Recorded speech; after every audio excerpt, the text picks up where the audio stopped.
Chapter 13, Part 2. I decided to hail another cab and head off to the Jewish Heritage Museum. I will update you after my visit there, Mr. Diary.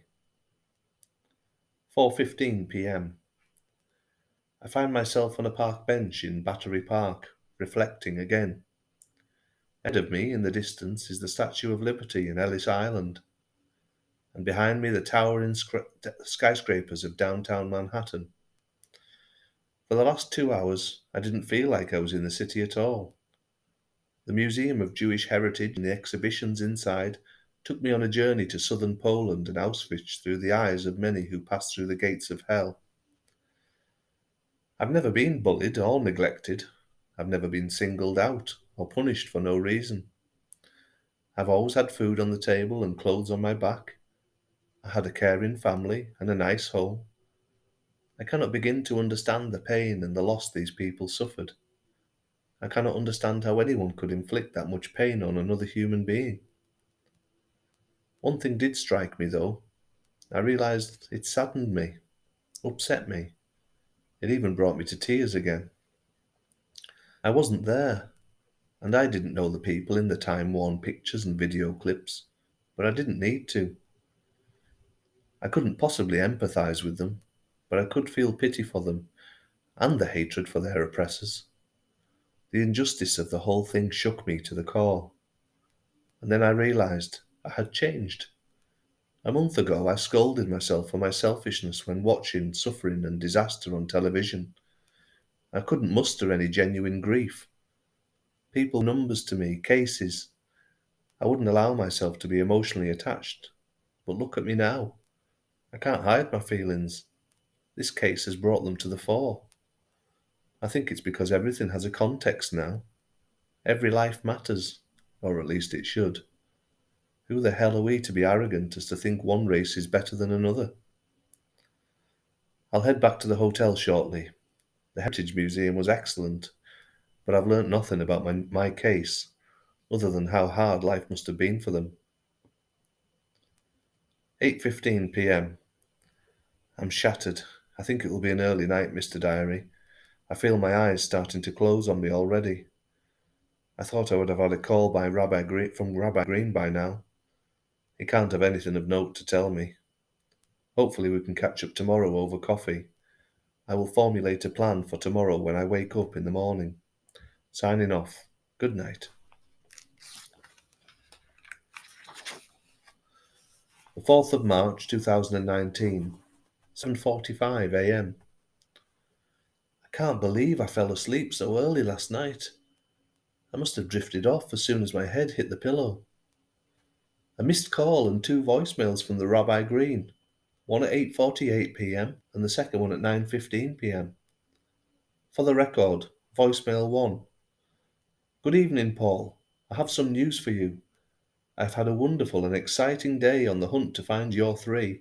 I'm quite thrilled. I think you will be too. And then voicemail 2.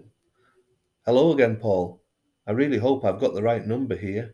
I would hate to think I've lost you. We have a lot to discuss. Please call me back when you get this message and I will tell you what I've found out today. Call me, please. Is it too early to call him now? I'll wait till 9 a.m. and try then. He sounded very eager. I'm excited now too. I wonder what he's found out. This is just so bloody surreal. I'll go and get some breakfast and call him when I get back to my room. 9:20 a.m. No answer when I called. I acknowledged his messages with a voicemail of my own to show that he had the right number, and I explained that I was free all day.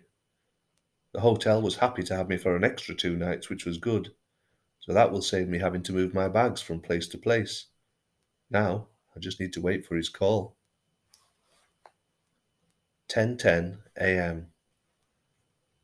Well, that was worth the wait. Oh my God. I didn't have my dictaphone with me, Mr. Diary, so I'll have to rely on memory until I meet up with Rabbi Green at lunchtime. The conversation, well, him talking and me listening, went something like this. Hello, Paul.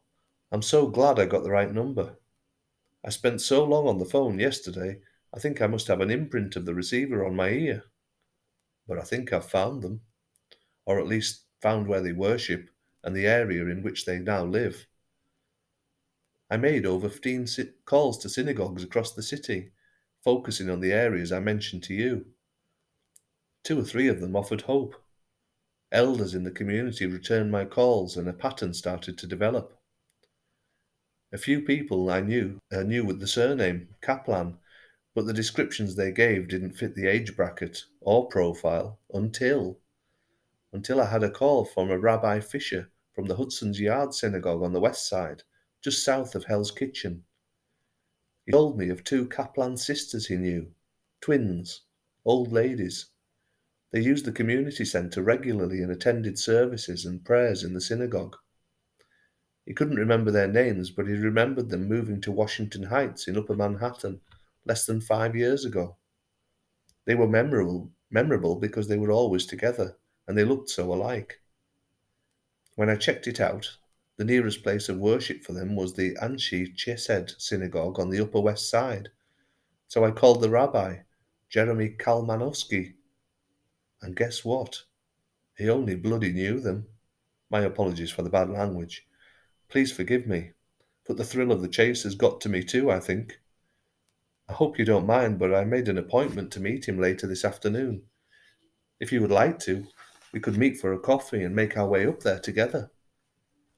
The idea of shopping on Fifth Avenue has somehow lost its appeal. He laughed. If you can meet me at the Columbian Bakery Cafe at 1219 Lexington at 12:30 p.m., that would be great. I didn't need asking twice. A very convenient place for me, too. I could get there on foot if I set off around noon. My mind was in overdrive again. Even in a city as big as this, there can't be many female octogenarian twins with the surname Kaplan. I keep having to pinch myself to prove this isn't a dream. I will update you again this evening when I get back to the hotel. The Columbian Bakery sounds like a fun place to try. Rabbi Matthew has been a real tonic. Without him, I would have been lost. Maybe God does work in mysterious ways, and did intervene after all. Get back in the suitcase, Mr. Diary. I will see you later. 8:15 p.m. Mr. Green isn't going to believe this. I'm not sure I believe this. Mr. Diary, just when you think you've reached a natural conclusion and there's nowhere else to go, a door opens and the hunt is back on. Do I have some kind of guardian angel watching over me? Are my pockets stuffed with lucky heather and rabbit's feet? This afternoon has been incredible. Simply incredible. I'm not sure where to begin, so I'll start at the beginning. The Columbian Bakery. I met Rabbi outside. I was running a little late as I misjudged how far up Lexington Avenue it actually was, but he greeted me with one of those warm smiles and firm handshakes. I'm excited, Paul, I really am, he said.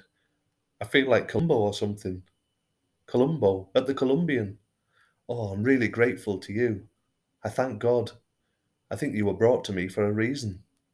Things were getting a little stale. I hoped, prayed even, for a new challenge, and here you are. I know you might think of me silly, Paul, but I do, I really do. I think this was predestined, he giggled. We were drawing stares from passers-by who weren't used to seeing a Jewish holy man so enthusiastic. We moved inside, and a young lady was there within seconds to take our order. We ordered coffee and sat near to the window, looking out at the chaos that is New York. I set my dictaphone to record again and placed it on the table. I explained that, as my memory was not what it was, I wanted to do things as accurately as possible. I do this all the time. I hoped he wouldn't mind, but he didn't seem to give a hoot anyway. He was too keen to tell me what he'd found out to worry about a dictaphone, and this is what he told me. Paul, I started with a blank canvas yesterday. I know quite a few of the rabbis and synagogues around the city, but certainly not all. There are just far too many. So I started with the ones I knew, and I asked them to do a bit of networking for me. Most were more than happy to do so. I'm not saying the life of a rabbi is easy, but we do have a lot of spare time on our hands. Anyway, I gave out the details of your case and asked them to call me back if they had any information. Within an hour, I was getting calls, emails, faxes, and texts from my contacts around the city. Most there led to dead ends. There were Kaplans almost everywhere in the city. In Queens, there were triplets, all boys and only 2 years old. There were Kaplan sisters, brothers, grandparents, and even pets. Rabbits. Rabbits were called Kaplan. And rabbis were calling other rabbis that they knew. I think you must have had over 50 people making calls and visits on your behalf today, Paul. And then we struck gold. I received a call from Rabbi Fisher at the Hudson's Yard Synagogue. I didn't know him personally. He had heard about the request from someone else. He knew two elderly ladies with the surname Kaplan. He was almost positive that they were twin sisters. He said they looked alike, their mannerisms were the same, and they were inseparable. They used the community centre nearby for reading groups, a sewing club, and rather strangely, table tennis. Everybody knew them, or knew of them, in the community. They were both popular characters. And that was 5 years ago, 2014. They'd be 84 by now. He said they moved further north to Washington Heights, and that they were sadly missed. He thinks that they may have moved into a self-contained ground floor apartment together, and that was the reason for their move. Washington Heights had been cleaned up recently. It used to have a terrible reputation for drug and gang crime, but it's so much better now.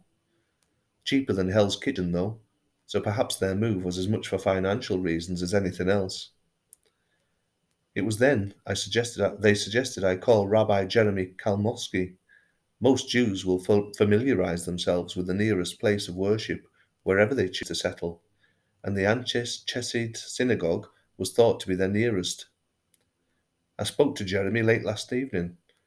I must admit I was worn out by that point, but when I picked up the phone to call him, I was still hopeful. He listened as I told him the story of my day and who I was trying to find and why, and then he dropped the bombshell. Not only had he heard of them, he knew them personally. He even mentioned them by their first names, Rebecca and Annabella. I nearly fell off my chair. I did mention Daniel Frankenberg and Ernie Grimshaw, but both names meant nothing to him. I asked if it would be possible to speak with the ladies, and he said he would go personally to speak with them on my behalf. This was all too good to be true, Paul. He said he would call me back after he'd spoken to them, and as good as his word, he called me back within the hour. He said he had spoken to Rebecca, and she was very keen to meet us at their house. He suggested we both go to the synagogue at 2 p.m., and from there he would drive us up to Washington Heights. And from the sound of his voice, he was as excited as I was. So there you go. When we've finished these drinks, we'll make our way over to Hell's Kitchen and hitch a ride north to see the twins.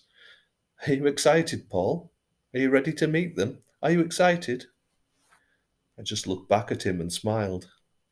Inside, I was fit to burst. Excited? Of course I was. I was ready.